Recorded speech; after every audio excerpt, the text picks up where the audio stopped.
Hello everyone. In this video we're going to talk about the different types of connectors that are used in networking.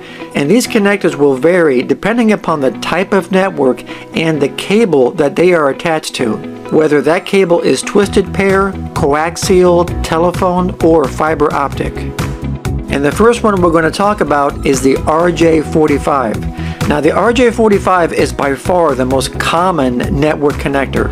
Now this is an 8-pin connector that's used to connect computers and other network devices in a local area network. The RJ45 is used with unshielded twisted pair cable. Twisted pair cable has 8 wires, and these wires are arranged in a certain order, and then the wires are inserted into an RJ45 connector, and then they are crimped on both ends using a wire crimper. And then one connector will be plugged in to the computer's network card, and then the other end would plug into a device such as a switch, modem, or a router. Then once that is done, the computer will be able to connect to a network. The RJ45 has a single locking tab that locks itself into place. Now this is a UTP coupler. Now this is not really a connector. This is used for connecting UTP cables with RJ45 connectors to each other. This is typically used when running a longer cable is not an option. It's just used to extend a network cable by joining 2 cables together using their RJ45 connectors. So you would just plug one end of the cable into the coupler, and then you would plug in another cable on the other side. And now you have successfully extended your UTP cable. And another type of connector that is similar to the RJ45 is the RJ48.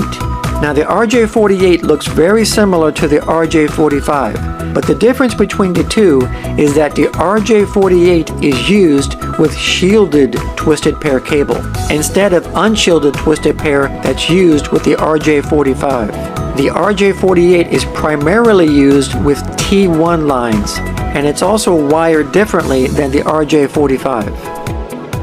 And this is the RJ11 connector. This is a 4-wire connector that's mainly used to connect telephone equipment. But as far as networking, the RJ11 is used to connect computers to a local area network through the computer's modem. The RJ11 locks itself into place by a single locking tab, and it resembles the RJ45, but it's a little bit smaller. The BNC connector is a type of RF connector that is used with coaxial cable. BNC stands for Bayonet Neil Councilman, and the BNC is used with both analog and digital video transmissions as well as audio. Now these connectors are not very common anymore, but they can still be found on older networks. Now there are many different kinds of BNC connectors. So for example, here is a BNC T connector, which connects 3 coaxial cables together. And there is also the BNC coupler, which is used to connect 2 coaxial cables together. And there is also the BNC terminator, which is used to terminate the ends of a cable. Now this connector is called the F-type. Now this is a threaded connector typically used on coaxial cables. These are primarily used by cable providers to attach to cable modems. So if you have broadband cable like I do, you will have a modem with a coaxial cable attached to an F-type connector that screws into the back of your modem that attaches with a nut. And in addition to being used with broadband cable, they are also used with satellite internet. And there is also the USB connector. The USB is very common on desktops and laptops, and because universal is in its name, it can be used for many different purposes, including networking. So for example, many manufacturers make USB wireless adapters that plug into a USB port on a computer to give the computer wireless network access. And there is also wired network adapters, like this one here, where you would plug an Ethernet cable at one end and then the other end into a USB port on a computer. And then the computer will be able to access a network through its USB port. So now we're getting into fiber optic connectors. Now fiber optic networks use pulses of light to send data, and there are many different types of fiber optic connectors, but I'm only going to talk about the most popular fiber connectors.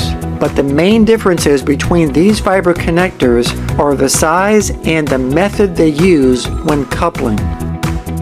So the first fiber optic connector is called the SC, or standard connector, and this is often called the square connector. And this was one of the first connectors to be used in the marketplace. This uses a push-pull connector similar to audio and video plugs, and these are commonly used between floors in a building. This connector is called the MTRJ, which stands for Mechanical Transfer Register Jack. And this is a fiber optic connector that uses a latched push-pull connection. It has a small form factor that's used for high packet density, and it was designed to replace the SC connector. The MTRJ uses two fibers in a single design, and it resembles the RJ45. This connector is becoming increasingly popular in fiber networks today. And our next fiber connector is called the LC, or local connector, or Lucent connector, since it was developed by Lucent.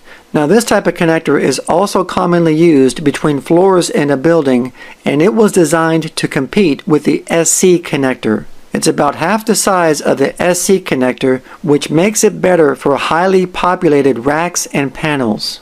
And this also uses a latch that locks itself into place, similar to the RJ45. And our last fiber optic connector is called the ST, or straight tip. Now this uses a half-twist bayonet type of lock, and is commonly used with single mode fiber optic cable. Now this is a large size connector that was developed by AT&T. And because of its large size, its usage has declined in favor of smaller connectors such as the LC and the MTRJ. Now just like UTP couplers, there are also fiber couplers. So if you wanted to join two fiber optic connectors, you would use a fiber coupler. Now fiber couplers are used to join or couple two of the same fiber optic connectors. And the two connectors have to be the same. Now these are not to be confused with fiber adapters, because fiber adapters are used for joining two different connectors together. So here we have an example of a fiber coupler joining two ST connectors together.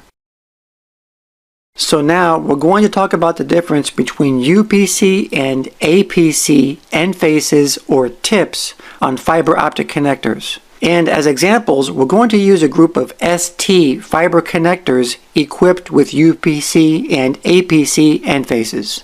Now when fiber optic connectors make a connection to each other, the point at which the connection is made is not perfect because of the small imperfections of the flat surfaces. So what happens is, at the point where the connectors join, light is transmitted from one connector to the other connector. But at the point where light passes to the other connector, the light will reflect back in the opposite direction towards the light source. And when this happens, there is signal loss. And this is what happens in UPC connectors. The light is reflected directly back. So as technology progressed, a new connector was developed to decrease the signal loss. And this new connector is called the APC connector. Now the difference between the UPC and the APC is the angle of the end face, or tip, where the connection is made. So as I said before, with the UPC, the light reflects back towards the light source. But with the APC, with its angled connection, the light doesn't reflect back towards the light source. It reflects back at an angle into the wall of the cable. And as a result, this greatly reduces the signal loss. So thank you everyone for watching this video on network connectors. Please subscribe, follow me on Twitter, and thank you for watching.